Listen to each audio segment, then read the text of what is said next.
नमस्कार, India voice देख रहे हैं आप। मैं हूं आपके साथ रिया डंगवाल। बुलेटिन की शुरुआत करेंगे इस वक्त की बड़ी खबर के साथ। खबर जयपुर से है, जहां बीजेपी की कार्य समिति की बैठक में केंद्रीय मंत्री शिवराज सिंह चौहान शामिल होने के लिए पहुंचे हैं। रेल मार्ग से जयपुर जाते समय निवाई रेलवे स्टेशन पहुंचने पर बीजेपी जिलाध्यक्ष अजीत सिंह मेहता के नेतृत्व में कार्यकर्ताओं ने केंद्रीय मंत्री शिवराज सिंह चौहान का जोरदार स्वागत किया। इस दौरान शिवराज सिंह चौहान को जिलाध्यक्ष अजीत सिंह मेहता ने संकट मोचन हनुमान महाराज की मूर्ति भी गिफ्ट की। इस मौके पर निवाई पालिका अध्यक्ष दिलीप इसरानी और तमाम बीजेपी कार्यकर्ता मौजूद रहे। वहीं बैठक में प्रदेश अध्यक्ष बीजेपी प्रदेश अध्यक्ष सीपी जोशी के साथ प्रदेश के बड़े नेताओं ने भी शिरकत की। माता की बीजेपी जिंदाबाद, बीजेपी जिंदाबाद, शिवराज सिंह चौहान जिंदाबाद, शिवराज सिंह चौहान जिंदाबाद, बीजेपी जिंदाबाद। वहीं मुख्यमंत्री आवास पर मुख्यमंत्री भजनलाल शर्मा से प्रकृति और पशु प्रेमी श्री देवासी समाज के प्रतिनिधि मंडल ने शिष्टाचार मुलाकात की। इस मौके पर प्रदेश के जन कल्याणकारी बजट 2024-25 में समाज के उत्थान के लिए समाविष्ट कई सौगातों के लिए प्रतिनिधि मंडल के सम्मानित सदस्यों ने आभार भी व्यक्त किया।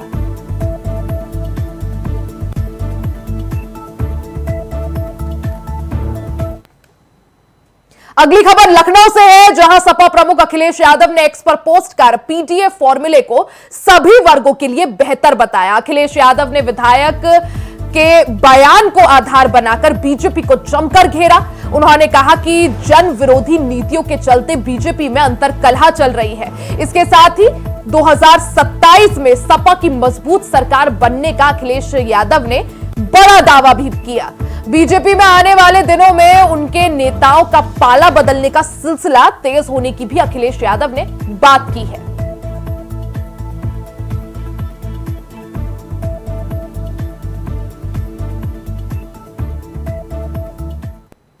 वहीं बसपा प्रमुख मायावती ने बीजेपी सरकार पर बड़ा हमला बोला है। अग्निवीर और महंगाई के मुद्दे को लेकर मायावती ने बीजेपी को जमकर घेरा।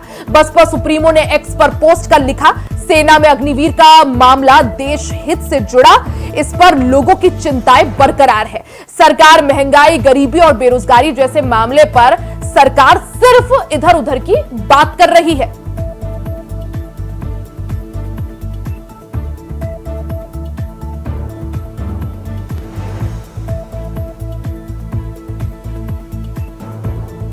वहीं मायावती ने भी जमकर बीजेपी सरकार को घेरा है। एक्स पर पोस्ट कर अग्निवीर, बेरोजगारी और महंगाई को लेकर मायावती ने भारतीय जनता पार्टी पर जमकर निशाने साधे हैं।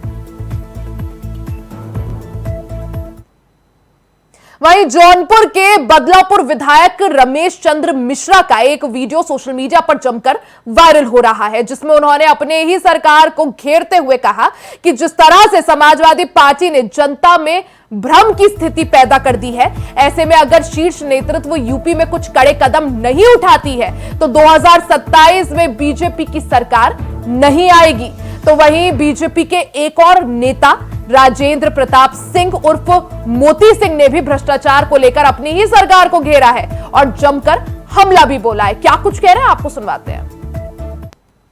हमें कहने में संकोच भी नहीं, मेरे 42 वर्ष के राजनीतिक जीवन में तहसील और थाने का ऐसा भ्रष्टाचार न सोच सकते थे न देख सकते थे, वो अकल्पनीय है। आप जा रहे मोटरसाइकिल पकड़ ले रहा है, घर में आपने एक बल्ब ज्यादा जला लिया, एक थाना हमने खोल लिया है, आपके लुटेरे की तरह हमें लूट ले रहा है, धमकी दे रहा है, 135 का मुकदमा लिखा रहा है, हम अपराध न करें, हम अपराधी हो गए, कोई हम हाथरस के बाबा हैं कि हम कह रहे हैं मेरे पैर की धूप ले लो और उसमें घटना हो जाए। इसलिए मित्रों, आपका अभिनंदन जवानी करने से नहीं काम चलने वाला है। आपका अभिनंदन आपके माथे के चंदन की रक्षा के बाद ही संभव है। जैसा कि मैं समझता हूं कि आज की डेट में जो स्थिति परिस्थिति है, जिस तरीके से पीडीए की बात चल रही है और जिस तरीके से समाजवादी पार्टी ने व्यापक भ्रामक स्थिति आम जनमानस में पैदा कर रखी है, उस हिसाब से अगर मैं देखूं तो भारतीय जनता पार्टी की आज की डेट में हमारी स्थिति अच्छी नहीं है। स्थिति अच्छी हो सकती है, उसके लिए मैं समझता हूं केंद्रीय नेतृत्व को बड़े निर्णय लेने पड़ेंगे। केंद्रीय नेतृत्व को जो है कहीं न कहीं उत्तर प्रदेश के चुनाव पे पूरी तरीके से फोकस करना पड़ेगा। भारतीय जनता पार्टी के एक एक कार्यकर्ता को, एक एक जनप्रतिनिधि को मन से लगना पड़ेगा, तभी हम 27 में सरकार पुनः बना सकते हैं। नहीं तो आज की जो स्थिति है उस स्थिति के हिसाब से हमारी सरकार बहुत ही स्थिति खराब है। हमारी सरकार बनने की स्थिति आज के डेट में नहीं दिखाई पड़ रही है। इसलिए मेरा केंद्रीय नेतृत्व से निवेदन है कि हम चाहते हैं, पूरी जनता चाहती है, आपके जो कोर वोटर हैं वो चाहते हैं कि भारतीय जनता पार्टी की सरकार 2027 में पुनः बने। इसलिए एक एक कार्यकर्ताओं के मन की बात यह है कि आपको बड़ा निर्णय लेना पड़ेगा जिससे कि भारतीय जनता पार्टी की सरकार पुनः बन सके। वहीं जहां एक तरफ लोगों को मॉनसून की वजह से गर्मी से राहत मिली है, तो वहीं लगातार हो रही बारिश से फसलों को भारी नुकसान पहुंच रहा है, जिससे सब्जियों के दाम आसमान छूने लगे हैं। सब्जियों के भाव बढ़ने से सब्जियां लोगों की थालियों में गायब हो रही हैं, जिसको लेकर वाराणसी की जनता से बातचीत की हमारे संवाददाता धर्मेंद्र प्रधान ने। मीटर को नापने आज वाराणसी के जो है व्यवसायियों के पास हम पहुंचे हैं। वाराणसी में जो किराना व्यवसायी है उनके हम इस समय व्यवसाय में दुकान पे उपलब्ध हैं, इनसे मिलकर के हम बात करते हैं कि वर्तमान में ग्राफ कितने बड़े हैं। चावल और तमाम तेल और अरहर के और तमाम दालों की बात करेंगे, कितने दाम बढ़े हैं और कितना अंतर आया है व्यवसाय में, कारोबार में साथ कितना प्रभाव पड़ा है। इसके लिए हम जो है दुकान पे आ चुके हैं और व्यवसायी से मिलते हैं और बात करते हैं। आपका क्या नाम है? मेरा नाम जो है सुशील है और लोग जो है गांधी के नाम से जो है जानते हैं। सुशील जी, लगातार इधर महंगाई की मार पड़ी है, अरहरों पे जो है तमाम जो है ऐसे है, इसको लेकर के कितना असर पड़ा है क्या? 2014 से पहले या 2014 तक जो चावल जो है 30-35 का था, आज की तारीख में वो चावल 55-60 का है। और दूसरी बात सुनिए कि महंगाई की मार तो ये पड़ चुकी है ना, हम अपने बच्चों को ये देखिए, हमारा ये बच्चा सामने है, भांजा है हमारा, मेडिकल की तैयारी कर रहा है, लेकिन इसकी फीस भरने तक की हम लोगों की क्षमता नहीं है। महंगाई की मार ये है कि महंगाई इस स्तर तक बढ़ चुकी है कि लोग दुकानदारी छोड़ के जो है दूसरे काम के बारे में जो है सोच रहे हैं। जो चावल, जो आटा जो है 20-22 रुपया किलो जो है आटा जो है बिक रहा था 2014 से पहले, आज की तारीख में आटा जो है 32, 40, 35 के हिसाब से बिक रहा है आटा।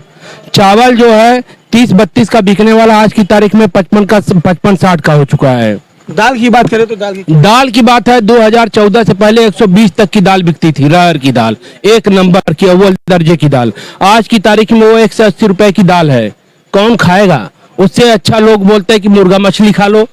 यहाँ मांसाहार हिंदुत्व में बंद है, यहाँ जो है मांसाहार को बढ़ावा दिया जा रहा है, दाल महंगी की जा रही, मुर्गा मछली जो है सस्ती है। प्रदेश के वर्तमान मंत्री श्री प्रकाश शाही जी का परसों एक बयान आया था, उस बयान में कहा गया था कि जो है 100 रुपए किलो दाल मार्केट में उपलब्ध है। क्या लगता है 100 रुपए किलो दाल आपको मिल रही है इस समय? हमको तो नहीं मिल रही, अगर किसी को मिल रही तो हमको तो कह रहे जो भी मंत्री बोला है वो अपना स्टॉल लगवा दे, 80 रुपये में बेचे। इस कारोबार रेट बढ़ने से आपके व्यवसाय की तरफ असर पड़ा? बहुत असर पड़ा है, बहुत ज्यादा असर इस तरीके का पड़ चुका है कि ये देखिए, आज तक जो है ये जो है डेटॉल वाले नहाने का साबुन का पैसा हम लोग नहीं दे पा रहे हैं, इस तक का जो है पहुंच चुका है। आम जो है आपके जीवन में इसके महंगाई को लेकर के व्यवसाय में कमी आई है, तो इस पे आप बहुत ज्यादा हम लोग तो जो है अपना धंधा पानी बंद करने के स्तर तक पहुंच चुके हैं। ना बच्चों को पढ़ा सकते हैं, ना अपना जो है भरण पोषण खुद का कर सकते हैं। अब अगर ऐसे मंत्री 80 रुपया किलो में दाल बेच रहे हैं तो उसका असर और ज्यादा पड़ेगा। जहां 180 की दाल है वहां 80 रुपया में बेच रहे हैं, तो इसका कितना ज्यादा असर पड़ेगा? अब बताइए, वो तो हमारे ऊपर सीधे शोषण वाली बात हुई ना कि हम लोग लुटेरे हैं, हम लोग दुकान खोल के बैठे हैं, 80 रुपए की दाल 180 में बेच रहे हैं। जो भी बोल रहा है भैया वो जो है सर्व जो है पूरी जो है जनता को सर्व करे 80 रुपए में। तो लगातार आप सुनिए, इससे पहले मोदी जी ने जो है वो नमक, वो चना क्या क्या जो है लोगों में मुफ्त बांटे, नमक में जो है वो आटा कंकर शंकर कुछ आया। चना तो इस स्तर का था, 1 किलो की पैकिंग थी उनकी, सरवा को ऐसा चना था, हम तो ऐसा चना जो है हम लोग कभी देखे नहीं। प्याज के दाम में भी बढ़ोतरी इस समय हुई। प्याज अरे यार, आप खेती को बढ़ावा नहीं देंगे, आप किसानों का जो है पेट काटेंगे, तो जो है आप किसान जो है अपने लिए पैदा करेगा, देश के लिए नहीं पैदा करेगा। अपना जो है आप लाइए बाहर से, महंगा होगा ही होगा। आप जब अपने देश के किसानों को बढ़ावा नहीं देंगे, आप अपने देश की जो है प्रगति नहीं चाहेंगे, आप करें हम जो है वो क्या बोलते हैं, वो निर्भर भारत जो है, आत्मनिर्भर, कैसे बनेगा आत्मनिर्भर? ऐसे बनेगा? इतना महंगाई हुआ, इसी महंगाई बढ़ने की वजह आपको क्या लगती है? महंगाई की वजह सरकार है, महंगाई की वजह जो है भ्रष्टाचार है, महंगाई की वजह जो है यही है। जितने भी जो है वो भगोड़े थे, वो जो भी जो है यहाँ तो सरवा, हमको तो ये नहीं समझ में आया कि गंगा जी में नहा के उतने पवित्र नहीं होते जो वो अब किसी पार्टी की गोद में जाके बैठ जाएं, वहाँ पे पवित्र हो जाते। कितने ऐसे जो है भ्रष्टाचारी हैं, हजारों को घोटाला करके बैठे हैं। अब क्या करें बताइए? तो व्यवसायी आपके सामने हैं, आप उनको लगता है कहीं कहीं भ्रष्टाचार की वजह से जो है महंगाई की मार पड़ी है, और इस महंगाई का सीधा सीधा असर जो है इनके व्यवसाय में दिखाई पड़ रहा है, और इनके कारोबार पे सीधा असर पड़ रहा है, इनका दैनिक दिनचर्या बिगड़ चुका है। इतनी महंगाई की वजह से जो दिनचर्या की बात करें तो घर में जो है खाने के लिए मोहताज होने की कंडीशन आ चुकी है, कारोबार बंद करने के कगार पर है। उसमें भी कोरोना काल में जो स्थिति पैदा हुई वो सबसे बड़ी जिम्मेदार रही, कोरोना काल वाली। कोरोना काल में एक तो सबसे सीधा बात कि इन्होंने जबरदस्ती टीका लगवाया, वो टीका लगवाया जिसका कहीं कोई परीक्षण नहीं हुआ। कोई भी आप टीका अगर बनाते हैं, कोई भी दवा बनाते हैं, तो उसमें उसका कोई परीक्षण किया जाता है कि हाँ इस पे टेस्ट किया जाए कि ये सही है या नहीं। बिना टेस्ट किए वो आपने जनता में बांट दिया। कितने लोग जो है हार्ट के पेशेंट, नए लड़के जो है पेशेंट होके जो है इसके मर गए हैं हार्ट अटैक के। तो महंगाई को लेकर के क्या सुझाव देंगे सरकार को? महंगाई को लेकर हम सरकार को नहीं सुझाव देंगे। हम तो देश की जनता को, हम किसानों को सुझाव देंगे कि तुम लोग खेती करो, लेकिन अपने लिए करो, देश के लिए मत करो। तो लगातार महंगाई बढ़ती जा रही है। इस महंगाई को लेकर देख रहे हैं आप, जनाक्रोश भी दिखाई दे रहा है। तमाम ऐसे लोग हैं जो व्यवसाय को लेकर परेशान है। महंगाई की बात को लेकर के आज वाराणसी में व्यवसायी जो है रेस्टोरेंट मालिक है, उनके पास पहुंच चुके हैं और उनसे मिलते हैं और बात करते हैं। क्या नाम आपका है? मेरा नाम मोहित मखीजा है। मोहित जी, व्यवसाय को लेकर के बात करें तो महंगाई का कितना असर आपके व्यवसाय पड़ा है? महंगाई का असर 2 से 3 गुना बढ़ गया है। 3 गुना महंगाई समझ लीजिए बढ़ गई है। पहले की अपेक्षा समझ लीजिए टमाटर, प्याज, अदरक, लहसुन, सब कुछ, सबका दाम 3 गुना बढ़ गया है। अब दाल का भी रेट देख लीजिए, अरहर की दाल 180 रुपये किलो है। चावल देख लीजिए, चावल 80 रुपये किलो कम से कम आ रहा है। बढ़िया चावल अगर आप मीडियम चावल भी लेंगे तो 80 रुपये आज के समय में चावल मिल रहा है। मटर का दाम बढ़ा है, सब कुछ का दाम बढ़ गया है। मतलब 3 गुना महंगाई आप मान के चलिए कि बढ़ गई है। महंगाई के बढ़ने के बाद आपके व्यवसाय में आपकी पर्सनल लाइफ में जो है कितना असर पड़ा है? व्यवसाय समझ लीजिए एकदम ठप होने के कगार पे है। अगर इसी तरह स्थिति रहेगी तो कुछ दिन बाद ताला लगाने की उम्मीद है, क्योंकि महंगाई ज़्यादा बढ़ने की वजह से कस्टमर की डिमांड है कि रेट नहीं बढ़ाना है, वही पुराने रेट पे देना है। पुराना 5 साल पुराना रेट हमारा चल रहा है। ये आप देख सकते हैं, इधर 5 साल पुराना बोर्ड है, वही रेट चला है। 5 साल में आप देख सकते हैं कितनी ज़्यादा महंगाई बढ़ गई। पर कस्टमर की डिमांड यही है कि हम पुराना वही रेट देंगे, हमें 40 रुपये थाली खाना चाहिए पूरा। आप सोचिए इतनी महंगाई में 40 रुपये थाली कैसे खाना खिलाया जाएगा। यही इसी तरह अगर दाम बढ़ता रहेगा तो आने वाले समय में हमें उम्मीद नहीं है कि हमारी दुकान चल पाएगी या बहुत ज़्यादा दिन तक व्यवसाय हो पाएगा। वाराणसी के सांसद पीएम मोदी हैं, उनसे आप जो है क्या अपील करना चाहेंगे? हमारा पीएम मोदी जी से आग्रह यही है कि बस जितना भी महंगाई उल्टा सीधा रेट ये लोग लगा रहे हैं, सब उल्टा सीधा दाम है, इस समय महंगाई पे पूरा कंट्रोल किया जाए। दाल का दाम, रिफाइन का दाम, टमाटर, प्याज, सबका दाम एक फिक्स होना चाहिए कि नहीं इतना दाम है। जिसको जो मन आ रहा है वो दाम ले रहा है। अरहर की दाल 180 रुपये किलो, रिफाइंड 140 रुपये किलो, सरसों तेल 160 रुपये किलो हो गया है। टमाटर फिर से वही 100 रुपये के पार हो गया है। लहसुन अदरक 320 रुपये चल रहा है इस समय। तो सलाद आप देते हैं, सलाद में कहीं कहीं टमाटर के प्याज के दाम बढ़ने से असर काफी दिखाई दे रहा है वो कस्टमरों को? जी बिल्कुल, सलाद की डिमांड रहती है तो हम लोग कस्टमर को ना सलाद दे पाते हैं। इस समय प्याज भी नहीं दे रहे हैं, थाली में प्याज भी बंद हो गया। तो कस्टमर की यही डिमांड है कि नहीं हमको सलाद चाहिए। सलाद ना होने की वजह से बहुत से कस्टमर डिस्टर्ब भी हो रहे हैं, बहुत से ग्राहक कट जा रहे हैं, जिससे व्यवसाय पे बहुत ज़्यादा हानि हो रही है। तो लगातार व्यवसाय में हानि हो रही है। महंगाई का मार जो है सीधे जो है सलादों पे दिखाई दे रहा है, खाने में दिखाई पड़ रहा है, व्यवसाय में काफ़ी जो है नुकसान दिखाई पड़ रहा है महंगाई को लेकर। और लोगों से मिलते हैं, बात करते हैं। क्या नाम आपका है? आशीष श्रीवास्तव। आशीष जी, क्या वर्क आपका है? हमारा मार्केटिंग का जॉब है सर। महंगाई को लेकर क्या कहना चाहेंगे? महंगाई को लेकर कहेंगे कि महंगाई तो जस्ट डबल ट्रिपल हो गया है, 1 महीने के अंदर जस्ट डबल हुआ है। जैसे इलेक्शन बीता है, काउंटिंग, उसके बाद से महंगाई जस्ट डबल ट्रिपल हो गया है। आपकी सैलरी पहले से कितनी बढ़ी महंगाई की अपेक्षा? महंगाई पहले से बढ़ी कल वो लेवल पे ही है, तो मुझे घट ही गया है सर। जिम्मेदार कौन आपके नहर में है? जिम्मेदार सरकार है सर। वाराणसी में कुछ ही समय पूर्व जब सूर्य प्रताप शाही जी का कुछ 24 घंटे पहले बयान आया था कि मार्केट में दाल 100 रुपये किलो मिल रहा है, आपको मिल रहा है क्या? सर उनको मिलता होगा, हमें तो नहीं मिलता। उनको तो फ्री में मिल सकता है क्योंकि मंत्री जी हैं, एसी में बैठे हैं, उन्हें क्या पता है। अब वो खरीदे दुकान से तो उन्हें पता लगे सर क्या है। तो ऐसे मंत्रियों को आप क्या कहना चाहेंगे? तुरंत हटा देना चाहिए। जब जिम्मेदार नहीं है तो कोई मतलब ही नहीं है, उन्हें ABCD नहीं पता है मार्केट का। कौन जिम्मेदार है महंगाई को लेकर? जिम्मेदार आपको कौन लगता है? गवर्नमेंट है, स्टेट गवर्नमेंट, सेंट्रल गवर्नमेंट, दोनों जिम्मेदार है। कंट्रोल डंप हो रहा है माल। तो आपका क्या नाम है साहब? अवनीश कुमार सिंह नाम है। अवनीश जी, महंगाई बढ़ी है, कितनी महंगाई की मार आपको दिखाई दे रही है? महंगाई की मार तो इस समय समझ लो कि दुगना तिगुना महंगाई की मार दिखाई पड़ रही है। और जो निम्न वर्गीय परिवार है, जो लेबर वर्ग के परिवार है, उनके लिए तो बहुत बड़ी इस समय समझ लीजिए कि परीक्षा की घड़ी चल रही है। इसलिए कि 200-300 रुपए का काम करना और उससे ज़्यादा खर्च शाम तक कोई मतलब नहीं है। टमाटर हो गया, प्याज हो गया, अदरक हो गया, लहसुन, सब कुछ हिम्मत से बाहर है। इसके लिए गवर्नमेंट सबसे पहले जिम्मेदार है। और उसके बाद जो बड़े लेवल के व्यवसायी हैं, वो जो माल डंप कर रहे हैं, इसके लिए भाई गवर्नमेंट को कुछ न कुछ कड़ी से कड़ी कार्रवाई करनी चाहिए। सूर्य प्रताप शाही जी का बयान था 24 घंटे पहले कि 100 रुपये किलो अरहर की दाल मार्केट में उपलब्ध है, आपको दाल मिली क्या अभी तक? मंत्री जी तो भाई जब एसी के बाहर निकलेंगे तब उनको ABCD के बारे में जान होगा कि हम महंगाई की क्या मार है। पहले वो मार्केट में निकले, मार्केट वाले से पूछे क्या है क्या नहीं है, उनको मिलता होगा तो भाई ये तो मतलब इसमें प्रॉपर 180 से 190 रुपये अरहर की दाल चल रही है। मंत्री जी का बयान हम भी सुने थे कि 100 रुपये किलो मंत्री जी का बयान आया था। ये अनलीगल बोल रहे हैं। पहले वो बाहर आए, मार्केट में गरीबों के बीच में चले तो उनको मालूम पड़े कि हम लोग कैसे लेकर चल रहे हैं सबको। महंगाई में सबसे सस्ती जो है प्याज रोटी की बात करती जाती, गरीबों का खाना जो है प्याज रोटी खाकर पेट भरा जाता था। एक दाल ऐसा खाना था कि जो दाल जो है सब जगह उपलब्ध थी, मगर महंगाई बढ़ने से इसका कितना असर किस वर्ग पर पड़ता दिखाई पड़ा आपको? देखिए, महंगाई पर सबसे ज़्यादा मध्यवर्गीय जो परिवार होता है सबसे ज़्यादा महंगाई की असर होती है।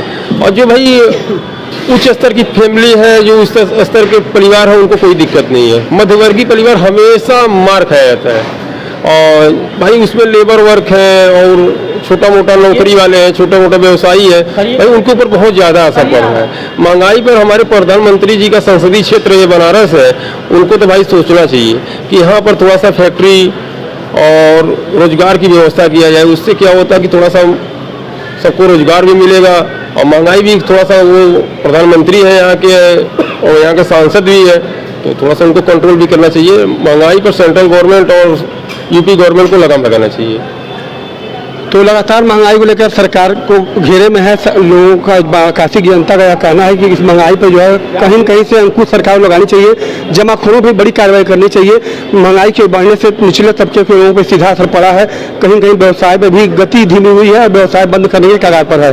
वाराणसी से धर्मेंद्र पांडे, इंडिया। खबरों में आगे बढ़ते हैं, बात मथुरा की कर लेते हैं, जहां हाईवे में खुले में डिवाइडर के बीच महिला का प्रसव कराया गया। हॉस्पिटल में महिला कराने गई थी डिलीवरी, लेकिन अस्पताल संचालक ने महिला से ऑपरेशन के लिए कहा और दूसरों अस्पताल ले जाते समय ये महिला का प्रसव हाईवे पर ही कराया गया। इस पूरे मामले का वीडियो भी वायरल हो रहा है और चर्चा का विषय बना हुआ है। अस्पताल प्रशासन पर यहां पर आरोप भी लगा है। सीएमओ ने मामले में कार्रवाई का आश्वासन दिया। तो मथुरा से पूरा मामला, जहां आप देख सकते हैं किस तरह से बीच हाईवे में महिला का प्रसव कराया जा रहा है, डिलीवरी कराई गई।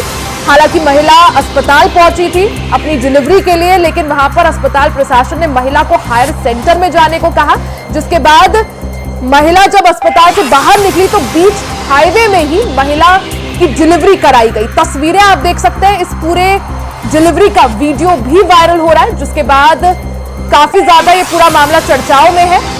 सीएमओ ने हालांकि मामले का संज्ञान लिया। सीधा रुख कर लेते हैं संवाददाता मोहम्मद फारूक का। मोहम्मद फारूक, आखिर क्या वजह कि महिला का जो डिलीवरी है वो बीच हाईवे में सबके सामने करवानी पड़ी? जी बिल्कुल, ये आपको बता दें कि मथुरा का ये बड़ा मामला है और ये वीडियो जो वायरल हो रहा है ये काफी चर्चा का विषय बना हुआ है, क्योंकि स्वास्थ्य व्यवस्था पर भी ये सवाल खड़े कर रहा है।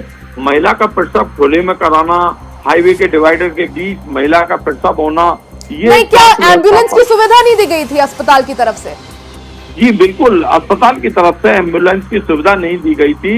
ये मथुरा के पुराने आरटीओ के पास कुंतल हॉस्पिटल है, वहाँ का मामला बताया जा रहा है। सूत्रों की माने तो अस्पताल के संचालक ने महिला से ऑपरेशन कराने के लिए कहा था, तभी वो दूसरे परिजन दूसरे हॉस्पिटल में ले जा रहे थे, तभी ये मामला जो है उसको डिलीवरी होती है, मतलब पेन होता है, उसको प्रसव पेन होता है और बीच में ही डिलीवरी करानी पड़ती है, यानी डिवाइडर के बीच में।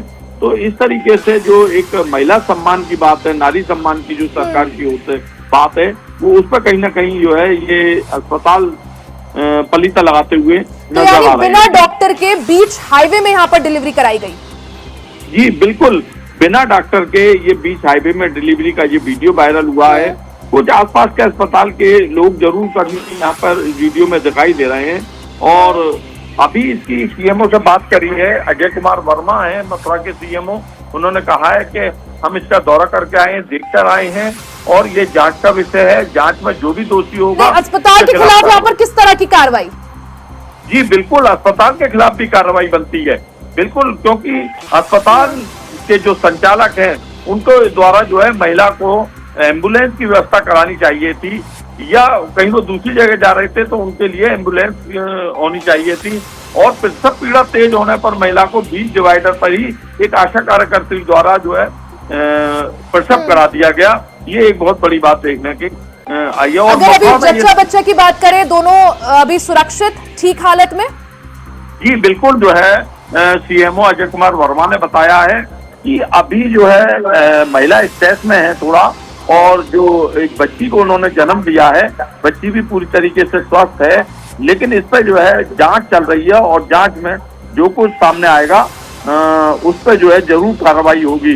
उन्होंने कहा कि इस पर जो है निष्पक्ष कार्रवाई की जाएगी, क्योंकि ये स्वास्थ्य व्यवस्था से बहुत बड़ा बिल्कुल, यानी मथुरा में स्वास्थ्य व्यवस्था पर काफी बड़ा प्रश्न चिन्ह ये पूरी वीडियो जो है उठाती है। जिस तरह से अस्पताल के बाहर बीच हाईवे में महिला की डिलीवरी कराई गई, हालांकि अब जांच बैठेगी और जांच के बाद किस तरह से अस्पताल प्रबंधन पर एक्शन लिया जाता है उस पर सभी की निगाहें। मोहम्मद फारूक, बहुत बहुत शुक्रिया जानकारी के लिए। इसी के साथ इस बुलेटिन में फिलहाल के लिए सिर्फ इतना ही। खबरों का सिलसिला जारी रहेगा, बने रहे हमारे साथ।